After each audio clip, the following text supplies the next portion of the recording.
Hello friends, welcome back to my channel. ட்ராமாக்குள்ள போறதுக்கு முன்னாடி மறக்காம இந்த வீடியோக்கு ஒரு லைக்கை போட்டுருங்க. சரி, வாங்க ட்ராமாக்குள்ள போகலாம்.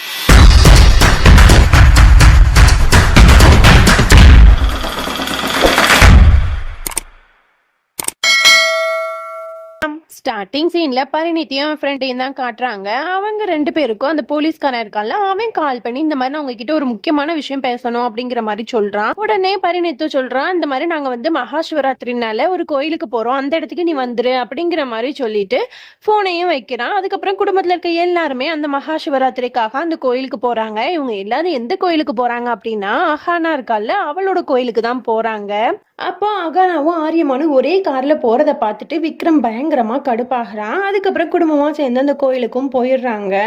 அப்போ அந்த இடத்துக்கு போலீஸ்காரனும் ஒய்ஃபும் வர்றாங்க. வந்த உடனே பரிணித் கிட்டயும் அவன் ஃப்ரெண்டு கிட்டயும் தனியா போய் இந்த மாதிரி நான் நாகினிய பார்த்தேன், ரெண்டு கண்ணால பார்த்தேன் அப்படிங்கிற மாதிரி சொன்ன உடனே பரிணித் கேட்கறான், யார் அந்த நாகினி, உனக்கு தெரியுமா, சொல்லு யாரு அப்படிங்கிற மாதிரி கேட்ட உடனே அந்த வழியா அகானா நடந்து போறா.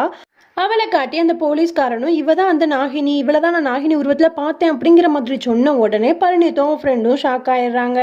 அதுக்கப்புறமா அந்த போலீஸ்காரன் அந்த பக்கமா போனதுக்கு அப்புறம் பரிணித்தும் அவன் ஃப்ரெண்டும் உருவம் மாறுறாங்க. பார்த்தா அது ரெண்டுமே அஹானாவும் நம்ம பரணி நாகினியும் தான். அவங்க ரெண்டு பேருமே உருமாறுறத இந்த போலீஸ்காரன் எதிர்ச்சியா பாத்துறான். பார்த்துட்டு பயங்கரமா பயந்து ஓட ஆரம்பிச்சிடுறான். உடனே இவங்க ரெண்டு பேரும் அவனை துரத்திட்டு அந்த கோயிலோட சுரங்கப்பாதை ஒரு வழியா இருக்கு, அது வழியா போயிடுறான் அந்த போலீஸ்காரனும். இவங்க ரெண்டு பேரும் துரத்திட்டே போறாங்க. அந்த சுரங்கத்துக்குள்ள போனா நிறைய தங்கங்களும் வைரங்களும் கொட்டி கிடக்கு. அதை பார்த்துட்டு அவன் பயங்கரமா பேராசப்பட்டு, எப்படியாவது இதை ஃபுல்லா நம்ம வெளியே எடுத்துட்டு போயிட்டோம், நான் தான் அந்த உலகத்திலே பெரிய பணக்காரன் அப்படிங்கிற மாதிரி நினைச்சிட்டு இருக்கான். உடனே அஹான் அந்த இடத்துக்கு வந்துட்டு, இந்த மாதிரி உனக்கு உயிர் போற நேரத்துல கூட உன்னோட பேராசை தான் உனக்கு பெருசா தெரியுதுல அப்படிங்கிற மாதிரி மிரட்டிட்டு நாகினியோட உருவத்திலேயே மாறி அவனை அங்கேயே கொன்னும் போட்டுடுறா. அதுக்கப்புறம் அந்த கோயிலுக்கும் மேல வந்துடுறாங்க. அப்போ உடனே பூசாரி இருந்துட்டு சொல்றாரு, இந்த மாதிரி இன்னைக்கு வந்து நாகினிகள்லாம் யாரையுமே எதுவுமே பண்ணாது. சிவபெருமான் வந்து நாகினிகளோட கனவுல வந்து நாகமணி எங்க இருக்கு அப்படிங்கிற காட்டுற நாள் இன்னைக்கு தான் அப்படிங்கிற மாதிரி சொல்லிட்டு, இந்த மாதிரி உங்க குடும்பத்துல இருந்து யார் இன்னைக்கு வந்து பூஜை பண்ண போறா அப்படிங்கிற மாதிரி கேட்ட உடனே பரிணித் சொல்றான், இந்த மாதிரி என்னோட மகனும் மருமகளும் தான் ஜோடியா வந்து இன்னைக்கு பூஜை பண்ண போறாங்க அப்படிங்கிற மாதிரி சொல்றான். உடனே இதெல்லாம் கேட்கும் போது விக்ரமுக்கு செமையா கடுப்பாகுது. அஹானா வந்து தலைவலியோட உட்கார்ந்துருக்கா. அப்ப பரணி நாகினி வந்து சொல்றா, மகாராணி நீங்க எப்படியாவது இன்னைக்கு அபிஷேகம் பண்ற அந்த பாலை குடிச்சிருங்க, அப்போனா தான் உங்க கனவுல தெரியக்கூடிய அந்த நாகமணி எங்க இருக்கு அப்படிங்கிற இடம் வந்து தெளிவா உங்களுக்கு தெரியும். சிவபெருமான் வந்து காட்சியளிப்பாரு. அப்படி இல்லை அப்படின்னா உங்களுக்கு அந்த கனவு வந்து தெளிவா வராது அப்படிங்கிற மாதிரியும் சொல்லிடுறா. அதுக்கப்புறம் அஹானா இருந்துட்டு சிவனுக்கு பூஜை பண்ண ஆரம்பிக்கிறா. அப்ப கையில 2 தீபத்தையும் ஏத்திட்டு அவ பூஜை பண்ணும்போது அவ்வளவு அழகா டான்ஸ் ஆட ஆரம்பிக்கிறா. அவ அப்படியே உக்கரமா தாண்டவம் ஆடி முடிச்சுட்டு லாஸ்டா முடிக்க போறதுக்கு முன்னாடி பரணி நாகினி என்ன பண்றா அப்படின்னா அந்த இடத்து ஃபுல்லா புகையை நிறைய போட்டு விட்டுறா. உடனே நம்ம அஹானாவும் அந்த சிலைக்கு அடியில இருக்க ஒரு இடத்துக்கு போயிட்டு அபிஷேகம் பண்ண பாலை எடுத்து குடிக்க ஆரம்பிச்சிடுறா. குடிச்ச உடனே அவளுக்கு வந்து கனவுல அந்த இடம் எங்க இருக்கு, நாகமணி இருக்கிற எக்ஸாக்டான இடம் வந்து அவளோட கனவுல வந்து வந்துருது. உடனே டக்குன்னு அந்த இடத்துல அவளும் மயங்கியும் விழுந்துடுறா.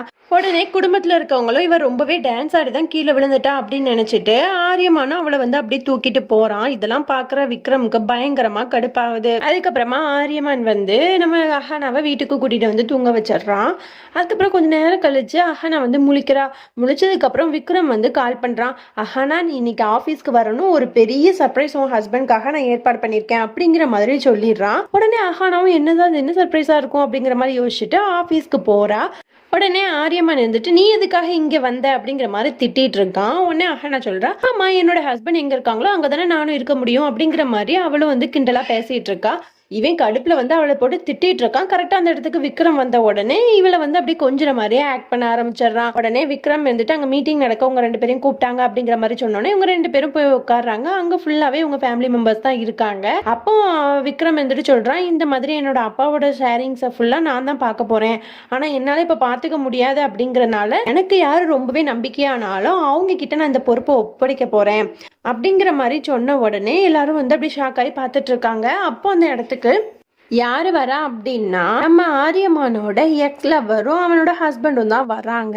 உடனே விக்ரம் சொல்றான், இவங்க 2 பேரும் தான் இனிமே என்னோட ஷேர்ஸ் எல்லாத்தையுமே பாத்துக்க போறாங்க அப்படின்னு சொன்ன உடனே ஆரியமான் வந்து அவளை பார்த்துட்டு பயங்கரமா ஷாக் ஆகி அந்த இடத்த விட்டு வெளியே போயிடுறான். போயிட்டு விக்ரம பிடிச்சி பயங்கரமா திட்டிட்டு இருக்கான். நீ எதுக்காக இப்படி பண்ணிட்டு இருக்க, வேணுனே தானே நீ இப்படி பண்ற அப்படிங்கிற மாதிரி திட்டுறான். உன்னை விக்ரமும் சொல்றான், இதே மாதிரி தானே எனக்கும் வலிச்சிருக்கும் நீ அஹானாவை கல்யாணம் பண்ணும்போது அப்படிங்கிற மாதிரி சொல்லிட்டு வில்லதனமா சிரிச்சிட்டு இருக்கான். அதுக்கப்புறம் ஆரியமான் இருந்துட்டு அப்படி ட்ரிங்க்ஸ் பண்ணிக்கிட்டு அவனோட பழைய பிளாஷ்பேக்லாம் நினைச்சு பார்த்துட்டு இருக்கான். அதாவது எப்படி அவ வந்து அவனோட எக்ஸ மீட் பண்ணிருப்பான் அப்படிங்கிற மாதிரி. இவங்க 2 பேரும் எப்படி மீட் பண்ணிருப்பாங்க அப்படின்னா, ஆரியமான் வந்து கார்ல போயிட்டு இருப்பான். அப்ப எதிர்பாராத விதமா அவ எக்ஸ வந்து கார்ல ஆக்சிடென்ட் பண்ணிடுவான். உடனே இவன் என்ன பண்றான் அப்படின்னா, அவளை தூக்கிட்டு ஹாஸ்பிட்டலுக்கு கூட்டிட்டு போறான். அங்க போயிட்டு இவளை ரொம்பவே கேரிங்கா பாத்துக்கிறது எல்லாத்துலயுமே அவளுக்குமே இவனை ரொம்பவே பிடிச்சிருக்கும். அதுக்கப்புறம் ஒரு நாள் வந்து ஆரியமானும் அவகிட்ட ப்ரப்போஸ் பண்ணலாம் அப்படிங்கிற மாதிரி நிப்பான். அப்ப விக்ரம் வந்துட்டு, என்னடா அதுக்குள்ள இந்த பொண்ணு கிட்ட ப்ரப்போஸ் பண்ண போறியா அப்படிங்கிற மாதிரி கேட்ட உடனே ஆரியமானும், ஆமாண்டா எனக்கு அவளை ரொம்பவே பிடிச்சிருக்கு அப்படின்னு சொல்லிட்டு அவகிட்ட போய் ப்ரப்போஸும் பண்றான். அவளுமே அதை அக்செப்ட் பண்ணிக்கிறா. உடனே ஆரியமான் இருந்துட்டு அவளை அப்படி தூக்கி சுத்திட்டு இருக்கான். இதெல்லாம் நினைச்சு பார்த்துட்டு ரொம்பவே கடுப்பாகி ட்ரிங்க்ஸ் பண்ணிட்டு இருக்கான். அப்ப அந்த இடத்துக்கு அவனோட எக்ஸ் வந்துட்டு, இந்தாங்க பிளாக் காஃபி, இதை குடிங்க, ட்ரிங்க்ஸ் பண்ணாதீங்க அப்படிங்கிற மாதிரி சொல்றா. உடனே ஆரியமான் இருந்துட்டு, நீ இதுக்கு தேவையில்லாம இந்த இடத்துக்கு வந்த அப்படிங்கிற மாதிரி கோவப்படுறான். உடனே அவன் எக்ஸ் சொல்றான், பழசெல்லாம் முடிஞ்சு போச்சு அப்படிங்கிற மாதிரி சொல்லிட்டு அதுல இருந்து மூவ் ஆன் பண்ணுங்க அப்படிங்கிற மாதிரி சொல்றா. உடனே ஆரியமானும், எப்படி நீ என்னோட லைஃப்ல இருந்து மூவ் ஆன் பண்ணி அந்த மாதிரியா அப்படிங்கிற மாதிரி கடுப்பாகி சொல்லிட்டு அந்த இடத்த விட்டே போறான்.